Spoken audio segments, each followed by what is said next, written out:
Bonjour à tous et bienvenue sur cette chaîne. Aujourd'hui, on va parler de 4 ou 5 raisons pour lesquelles tu dois impérativement rester chaste si tu n'es pas encore marié. Je voudrais, pour commencer, m'adresser à tout le monde. Cette chaîne est une chaîne chrétienne, mais je voudrais m'adresser à toute personne, même une personne qui ne croit pas en Dieu, et te dire que, notamment les femmes, les jeunes filles, tous les copains que tu as déjà eu dans ta vie, je m'adresse à toi qui aspires au mariage. Imagine si à chaque fois qu'ils étaient venus vers toi et que tu leur avais dit que toi, ce qui t'intéresse, c'est de faire ta vie, de fonder une famille, voilà, que l'heure n'est plus à l'amusement pour toi et que tu aspires aux choses sérieuses. Imagine que toutes les fois où les hommes sont venus vers toi pour te faire la cour, que tu leur avais dit ça comme ça. Je pense qu'il y a de fortes chances que aujourd'hui tu sois déjà marié. Je ne sais pas combien d'hommes tu as connus jusqu'ici, mais je pense que si tu avais vraiment été ferme dans cette attitude-là de leur dire que tu n'as pas du tout envie de t'amuser et que voilà, s'il n'a pas envie que vous puissiez envisager le mariage, il peut passer son chemin. Si tu avais fait ça, je te certifie que parmi tous ces hommes, fort probablement, il y en aura au moins un qui t'aurait épousé. Mais bien, vous devez savoir que quand un homme te rencontre, pour lui, pouvoir avoir un rapport sexuel avec toi un jour, c'est un peu comme un rêve. Pour beaucoup d'hommes, c'est comme une fin en soi, en fait. Donc, c'est vraiment un rêve que plusieurs nourrissent. Alors, quand tu te donnes à lui, parce que tu veux le retenir, sache que tu fais le contraire de ce que tu devrais faire. Quand tu te donnes à lui, après, il n'y a plus de surprise. Après, il n'y a plus de mystère. Après, il n'y a plus rien qui puisse véritablement le retenir, en fait. Il n'y a rien qui puisse l'obliger à s'engager. Les hommes sont comme ça de nature, hein. C'est des chasseurs. Ils sont à chaque fois à la recherche de nouveautés. Voilà. Donc, tu n'as pas à accepter d'être une femme parmi tant d'autres. Voilà. Surtout que la plupart, comme je te le dis, ils veulent s'amuser. Ils veulent avoir des expériences diverses. Donc, ne sois pas un objet d'expérimentation. Refuse ça de toutes tes forces. Voilà. Donc aujourd'hui, comme je vous l'ai dit, on va parler de 4 ou 5 raisons pour lesquelles tu dois absolument rester dans la chasteté. La première raison, c'est que c'est une exigence de Dieu. C'est Dieu qui nous a créés, c'est lui qui nous donne le souffle de vie, d'accord? Si toi et moi, nous pouvons respirer, aujourd'hui, voilà, en ce début d'année de 2024, c'est parce que Dieu le veut bien, d'accord? Donc, c'est lui qui nous a créés, il est plus intelligent que nous. Nous ne serons pas plus sages que Dieu. Voilà. La Bible nous dit, fuyez la fornication, quelque péché que l'homme commette, il est hors du corps, mais le fornicateur pêche contre son propre corps. Ne savez-vous pas que votre corps est le temple du Saint-Esprit qui est en vous et que vous avez de Dieu? Et vous n'êtes pas à vous-même, car vous avez été acheté à prix. Glorifiez donc Dieu dans votre corps. Il y a une autre version qui dit que votre corps ne vous appartient pas. Le Seigneur est en train de nous dire que notre corps ne nous appartient pas. Donc lui qui est le créateur de toutes choses, qui nous a créés et qui habite en nous par le Saint-Esprit, selon ce que la Bible nous dit, il nous dit vraiment de ne pas jouer avec notre corps, en fait, de ne pas faire ce que nous voulons avec notre corps.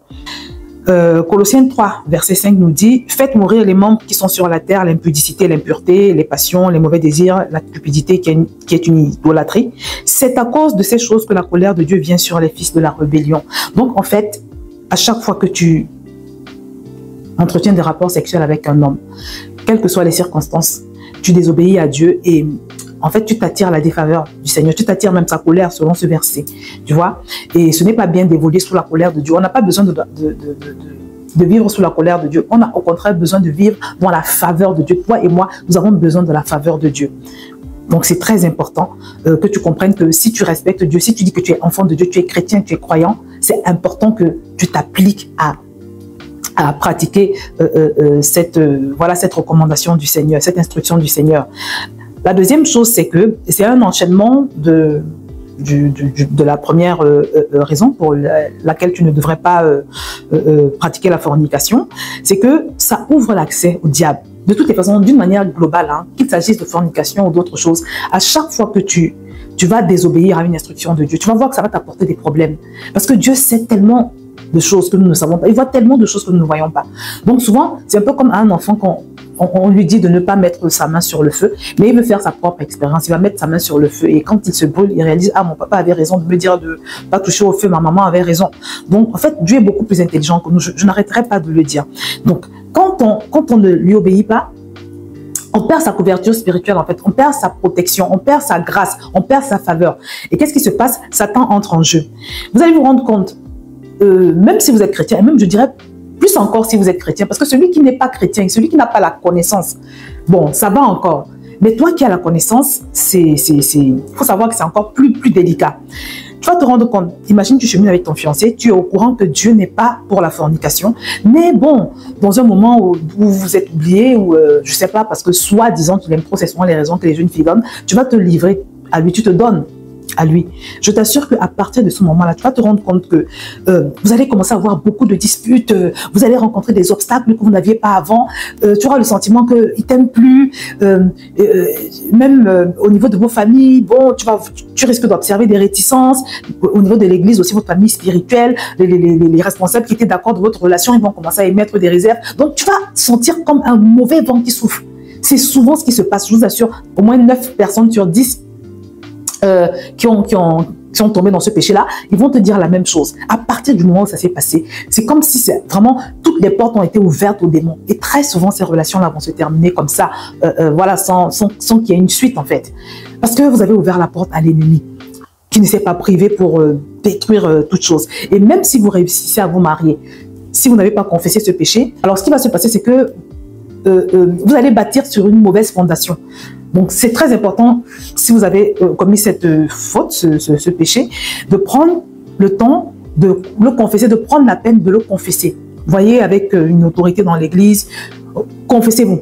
Demandez d'abord pardon à Dieu et maintenant confessez votre péché auprès des autorités de l'église. Ça va vous permettre de recevoir des prières déjà pour commencer et aussi des conseils pour ne plus retomber là-dedans. Et le fait d'avoir confessé va vous encourager à mettre des choses en place pour ne pas retomber là-dedans. Vous voyez, c'est très important. Là, j'ai parlé des accès donnés à l'ennemi. Je ne parle même pas de tout ce qui est, voilà, grossesse, ceux qui peuvent survenir par surprise, MST, voilà, toutes ces conséquences. Et des fois, on tombe enceinte, on a tellement honte, on est gêné, on est embarrassé et on se retrouve en train de commettre un avortement. Il y a tellement de conséquences. C'est pas la peine vraiment de se retrouver là-dedans. Alors maintenant, la troisième chose, c'est que, je l'ai évoqué hein, en début de cette vidéo, c'est que tu tues le mystère. Quand tu te donnes à ton fiancé, vous n'êtes pas encore marié, tu tues le mystère que tu représentes à ses yeux. Voilà, l'effet de curiosité, l'effet de surprise qui allait subsister pendant toute la période de vos fiançailles, de votre cheminement, si tu t'étais gardé jusqu'au mariage. Parce qu'en fait, c'est ça qui maintient l'homme dans la soif, c'est ça qui maintient l'homme on va dire, dans l'excitation, voilà, dans cette curiosité-là. Waouh, je me demande ce que ça va être en fait. Quand tu te gardes pur, tu permets à ton fiancé de continuer à rêver en fait. Il continue à rêver. Et je te promets que c'est quelque chose de fort qui le maintient dans la relation. Mais une fois que tu t'es donné, je te l'ai dit précédemment, hein, tu vas voir, tu vas observer un certain dégoût, un certain relâchement. Tu vas te rendre compte que, bon, voilà, c'est comme si votre relation a perdu quelque chose. C'est ce qui est normal. Tu lui as fait découvrir le mystère qu'il n'aurait jamais dû découvrir avant le mariage. Une fois encore, contrairement à ce que beaucoup s'imaginent, donner son corps à un homme n'est pas du tout une façon de le retenir. Au contraire. Au contraire, est-ce que tu t'es déjà posé la question de savoir pourquoi certains hommes, ils vont être avec une femme, c'est-à-dire ils sont avec cette femme-là, ils vont s'amuser avec elle, ils l'emmènent ici, ils l'emmènent là-bas, dans tel pays, voilà, ils font beaucoup de choses avec elle, ils vivent, comme on dit dans le monde, ils lui offrent des cadeaux, des voyages, des restaurants, et elle a l'impression d'être vraiment le centre du monde pour ce monsieur. Et au dernier moment, il s'en va épouser quelqu'un d'autre. Tu t'es déjà posé la question de savoir pourquoi? Tu t'es posé la question de savoir pourquoi? Pour beaucoup d'hommes, la femme avec laquelle ils ont des relations sexuelles, c'est comme une distraction en fait. C'est comme une distraction, tu vois. Mais souvent, ils vont se réserver, les femmes plutôt rangées, pour leur mariage, au moment de se marier, pour le moment où ils vont se marier, tu vois. Donc, une fois encore, ma bien-aimée, refuse d'être un objet d'expérimentation. Refuse cela, refuse totalement cela, sois ferme, voilà. L'autre raison, c'est vraiment les transferts démoniaques qui se passe. Parce qu'à chaque fois qu'il y a relation sexuelle, mon frère, ma soeur, il y a transfert démoniaque. Parce que la relation n'est pas sous la couverture spirituelle de Dieu. Voilà. Vous savez, selon le plan de Dieu, une première relation sexuelle est censée se passer dans un cadre où la fille est vierge et le garçon aussi. Les deux sont censés être vierges. Donc, quand ce rapport sexuel a lieu, il se fait fait une sorte d'alliance. C'est une sorte d'alliance qui se passe entre les deux. Pourquoi? Parce que la fille est vierge. Et quand elle perd sa virginité, il y a l'hymen qui se déchire, il y a écoulement de sang. À chaque fois qu'il y a écoulement de sang, surtout encore dans un cadre de rapport sexuel comme celui-là, c'est une alliance qui est tissée. Voilà. Donc, à chaque fois que tu as une relation sexuelle avec un homme ou avec une femme, c'est une alliance en fait que tu tisses avec la personne. Et vous vous retrouvez unis en fait, unis pas seulement de corps, mais d'âme et d'esprit également. Mais c'est tellement profond, les gens ne réalisent pas.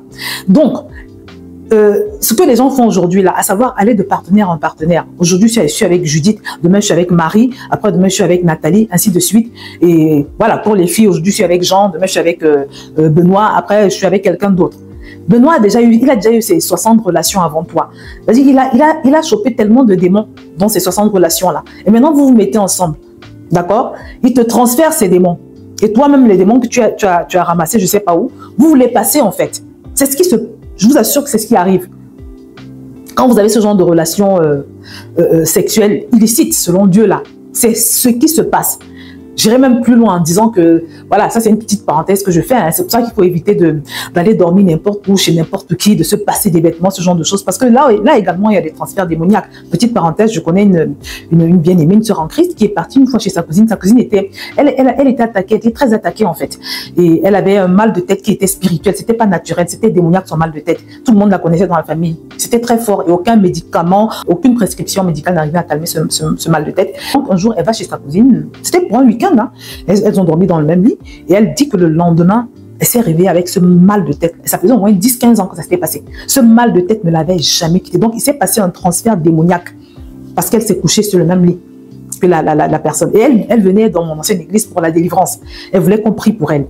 Parce qu'aucun médicament, rien ne pouvait soigner ce mal de tête. Donc, c'est pour vous dire que les transferts démoniaques, ça existe en fait. Et c'est encore plus marqué quand il y a relation sexuelle. Donc voilà, j'ai fait cette petite parenthèse pour vous dire que d'une manière générale, il faut quand même faire attention à comment on marche, où on va dormir, se passer les vêtements, ce genre de choses. Les esprits méchants se transmettent aussi parfois par ce biais-là. Donc quand on s'amuse à coucher avec n'importe qui, à gauche et à droite, on s'expose encore plus. Vous voyez? La parole de Dieu nous dit en 1 Corinthiens chapitre 6 au verset 15, « Ne savez-vous pas que celui qui s'attache à la prostituée est un seul corps avec elle?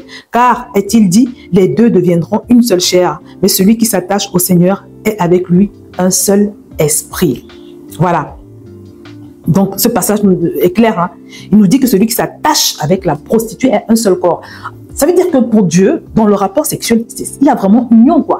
Il y a vraiment une alliance qui est tissée. Le mariage, c'est pas ce que tu signes à la mairie, non. C'est pas l'acte de mariage que tu signes à la mairie. Le mariage, c'est quand tu t'unis, en fait. C'est quand tu t'unis avec une personne. Donc, autant de fois que tu as de relations sexuelles avec des personnes, autant d'alliances tu tisses. Et ce ne sont pas de bonnes alliances, tu vois. Et quand tu lis la parole de Dieu dans Proverbe chapitre 31, verset 3, ce verset nous dit, « Ne livre pas ta vigueur aux femmes et tes voix à celles qui perdent les rois. » Il y a combien d'hommes qui ont perdu des grâces, qui ont perdu des choses après avoir été en relation avec une femme, après avoir couché avec une femme. C'est également vos grâces parfois que vous relâchez, que vous perdez. Donc c'est très important d'être conscient de cela. Le Proverbe 5, verset 9 nous dit de peur que tu ne livres ta vigueur à d'autres et tes années à un homme cruel. Ça veut dire quoi? De peur que tu ne livres ta vigueur à d'autres. C'est-à-dire que tu vas aller avec cette femme-là, d'accord? Tu vas livrer ta vigueur à cette femme-là, tu vas lui relâcher tes grâces sans le vouloir. Et elle va prendre ce que tu auras relâché en elle et elle va aller le donner à quelqu'un d'autre. Donc, il y a également une sorte d'échange de grâce, si je peux dire ça comme ça. C'est très important, les bien-aimés. Soyez conscients de cela. Voilà. Donc, sache que l'acte sexuel est une bénédiction. Vous voyez, c'est une bénédiction quand il est fait dans le cadre du mariage. Mais il devient une malédiction à chaque fois qu'on sort de ce cadre. Voilà, c'est très important de le savoir. Donc, ma soeur, mon frère, vous l'avez compris, il faut se montrer ferme quand il s'agit de garder sa chasteté. C'est quelque chose qui tient vraiment à cœur à notre Seigneur. Et comme je vous l'ai dit, on a besoin de vivre dans la faveur de Dieu. On a besoin de vivre dans la grâce de Dieu. On a besoin de préserver les grâces qu'il nous a données, en fait. Voilà. On n'a pas besoin de se faire dilapider, de se faire voler au travers d'un rapport sexuel illicite. On n'a pas non plus besoin de bâtir sa relation sur une mauvaise fondation ou bien de se retrouver avec des malédictions, des portes ouvertes à Satan parce qu'on aura désobéi à cette règle. Non, faisons les choses conformément à la volonté de Dieu. Et je vais terminer en donnant un petit conseil. La meilleure façon de rester chaste si vous êtes en couple, parce que ça c'est vraiment un véritable problème. Je vais revenir dessus en détail prochainement, par la grâce de Dieu. Mais la meilleure manière de contourner la fornication, c'est d'éviter, quand vous êtes fiancé, de vous retrouver seul à seul dans des lieux clos. C'est-à-dire éviter de vous retrouver chez lui ou chez elle, ou je sais pas, dans tout un endroit désert, un endroit, vous allez dans un bois, dans une forêt. Non, non, non. Arrangez-vous à vous retrouver toujours là où il y a du monde. Va dans sa famille, retrouvez-vous là où il y a des gens, des personnes autour de vous. Vous pouvez aller au cinéma, vous pouvez aller au restaurant, mais évitez de vous retrouver ensemble dans une seule et même pièce. À partir du moment où vous prenez ce risque, je peux dire quelque part que vous consentez à, voilà, quelque part à tomber dans ce péché, parce que la plupart du temps, c'est ce qui va finir par arriver. Donc, quand on veut vraiment obéir à Dieu, on met des choses en place, on se montre ferme. On se montre ferme, c'est très important, voilà, de faire les choses à la façon de Dieu. Donc, c'est ce que je voulais partager avec vous. Mais bien aimé, tu l'as compris, hein, il vaut mieux que tu te conserves pur, il vaut mieux que tu sois ferme, même si tu ne crois pas en Dieu, même si ce que je dis là ne te parle pas beaucoup parce que tu n'es pas né de nouveau. Si ce n'est pas le cas, je vais te mettre en lien d'ailleurs en bas de cette vidéo où tu vas pouvoir faire la paix avec Dieu, parce que c'est très important quand on vit coupé de Dieu, même si on est heureux, ce n'est qu'un semblant de bonheur. Si tu veux être affermi dans les bonnes choses que tu vas bâtir dans ta vie, c'est bien que tu fasses la paix avec Dieu. Donc, je vais te mettre un lien, une petite prière que tu vas faire sincèrement, qui va te permettre de passer de l'autre bord. Mais même si tu n'es pas chrétien, déjà, sache que tu peux appliquer ce précepte. C'est-à-dire qu'un homme vient vers toi, tu lui permets pas de te toucher. Tu te montres ferme avec ça. Voilà, ça suffit comme ça de passer d'un homme à un autre sans véritable suite, en fait, dans votre relation, sans que cela soit concrétisé par un mariage au bout. Donc, tu lui dis, non, je n'ai pas l'intention de m'amuser. C'est, voilà, moi, je pense aux choses sérieuses, je veux me marier. Et si tu sens qu'il est réticent, il circule, il passe son chemin, et puis c'est tout. Donc, je vais m'arrêter là pour aujourd'hui. J'espère que tu as été édifié. Et si c'est le cas, comme d'habitude, je vais t'encourager à liker cette vidéo, à la commenter, à la partager à un maximum de personnes, à tous célibataires que tu connais. Je pense que ça va l'aider. Voilà, je vais m'arrêter là. Et je te dis à très bientôt sur cette chaîne.